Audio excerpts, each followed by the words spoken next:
Hello, my name is Marie Gallanar, and I'm a principal and account executive at Parker Smith & Feek, and I lead our manufacturing practice group. Today, I'd like to talk to you about what a manufacturer's errors and omissions, or E&O policy is, and provide an example of how this policy works.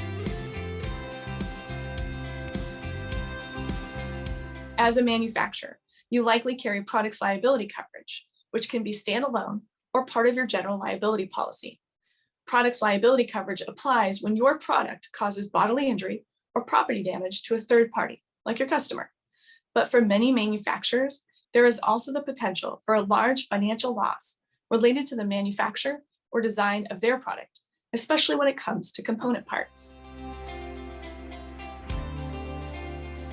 Let's say you manufacture a component part for washing machines. While the washing machine manufacturer designed the component part to their specifications and quality control gave it a thumbs up, you are notified by your largest client that their washing machines are not draining properly due to a flaw in your part. They have now been required to recall all of their washing machines with your faulty part and replace the component. They in turn sue your company for loss of profits and the additional replacement cost from the manufacturing defect in your component part. In this scenario, only a manufacturer's E&O policy would respond.